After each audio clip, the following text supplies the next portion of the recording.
this Learning Center video, you will learn the proper steps for cleaning and disinfecting.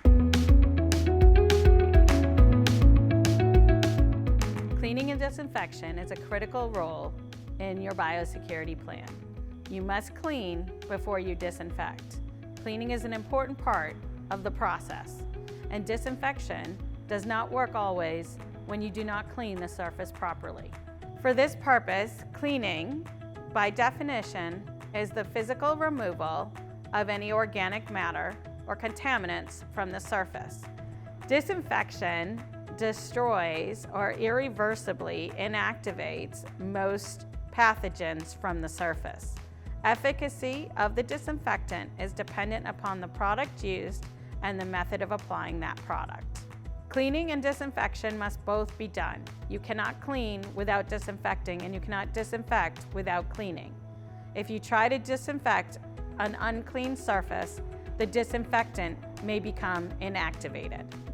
For the process of cleaning, there are 4 steps. Step 1 in the cleaning process is removing organic matter. Organic matter is dirt, dust, shavings, sawdust, and materials that are left in the stall, trailer, or the environment that need to be cleaned out before you do any further processing and cleaning. The ways to clean and remove the organic matter is either using a broom to sweep it out, a rag to wipe it, or a scoop to scoop some manure or the bigger organic materials.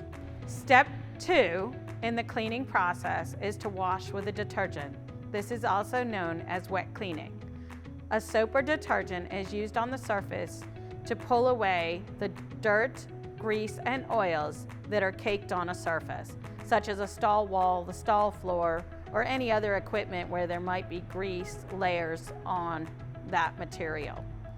Step 3 in the cleaning process is to rinse.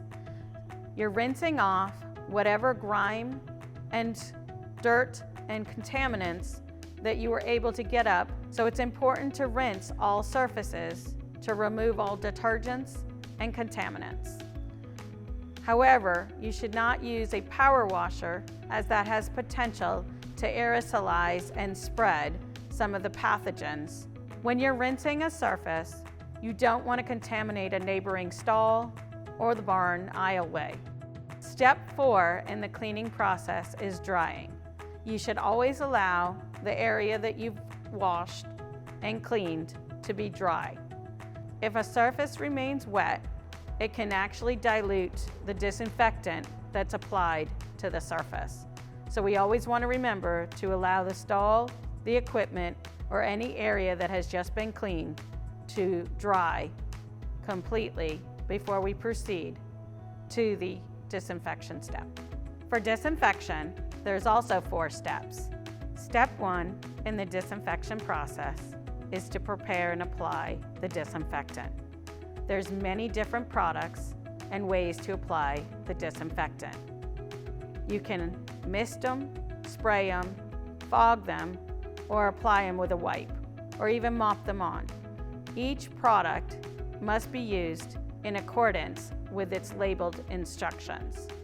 As for choosing a product, it's recommended to consult your veterinarian to determine which product is the most appropriate.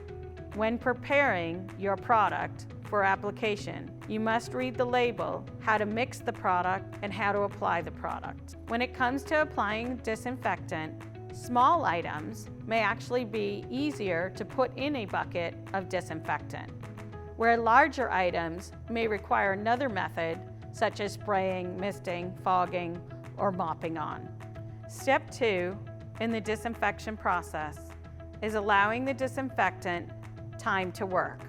This is called contact time, or the time it needs to remain on a surface to be effective. Contact time does vary from product to product, so you must read the label instructions on the most appropriate contact time. Contact time ranges from 1 to 5 minutes. However, most of them may be more than 10 minutes. So contact time is critical for effectiveness of your disinfection process. Step 3 in the disinfection process, after you've allowed appropriate contact time for the disinfectant to work, is the rinse phase. You must rinse off the disinfectant from the surface, as some disinfectants are toxic to people and animals. Therefore, the surface must be adequately rinsed of that disinfectant. Step 4 in the disinfection process is to allow the surface, whether it be your stall or your equipment or your barn alleyway, to dry. During the drying phase, the animals should not be in the area. Chemical disinfectants are what we talk about, whether it's the bleach or the Lysol or other products. However, there are dry disinfectants or dry disinfection processes that we do also use on occasion. Dry disinfection would include drying, heating, or utilizing UV light. For example, equipment that cannot be washed or cleaned and disinfected properly may need to be put out in the sun to break down the viruses and bacteria, utilizing the UV light process. There are 5 key principles to keep in mind about the cleaning and disinfection process. Number 1, you must always clean before you disinfect. 2, you must always read and follow the label instructions for the product. 3, use the right disinfectant for the right surface. 4, you must give it time to work, specifically your disinfectant, and that's your contact time. And 5, protect yourself, your animals, and the environment when you're applying any type of disinfectant. Remember, preventing a disease is easier and more cost-effective than dealing with an outbreak.